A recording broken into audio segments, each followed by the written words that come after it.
1920 წლის 7 მაისი არის არამხოლოდ საქართველოს, არამედ შეიძლება ითქვას, რომ ევროპის ისტორიაშიც ერთ-ერთი მე-20 საუკუნის ისტორიაში ერთ-ერთი ყველაზე მნიშვნელოვანი, მაგრამ უსამართლოდ დავიწყებული თარიღი. ამ დღეს 1920 წელს მოსკოვში საბჭოთა რუსეთმა დე-იურეთ, ანუ სრულფასოვნად აღიარა საქართველოს დემოკრატიული რესპუბლიკა. ამ ხელშეკრულებას რუსეთის მხრიდან ხელი მოაწერა საგარეო საქმეთა კომისრის მოადგილემ ლევ კარახანმა, ხოლო საქართველოს მხრიდან დამფუძნებელი კრების წევრმა და მომლაპარაკებელმა გრიგოლ ურატაძემ. ამ ხელშეკრულებით რუსეთმა აღიარა საქართველოს საზღვრები, მათ შორის ცხინვალის რეგიონი და აფხაზეთი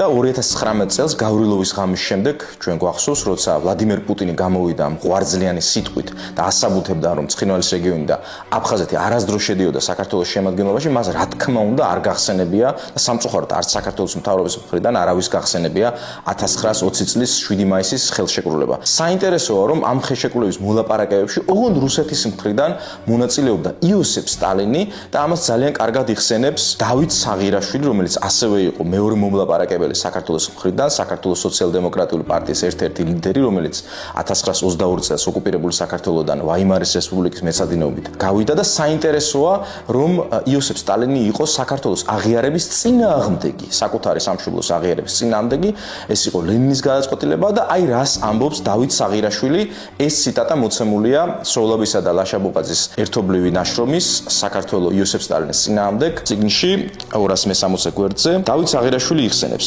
სტალინის სახისგან სიცრუე და სიყალბე გამოსჭვიოდა, მომღიმარი, რადგან ის თითქოს და ეთანხმებოდა ჩვენს შემოთავაზებებს, მაგრამ ამავდროულად დამოუკიდებელ საქართველოს ამზადებდა სასიკვდილოდ.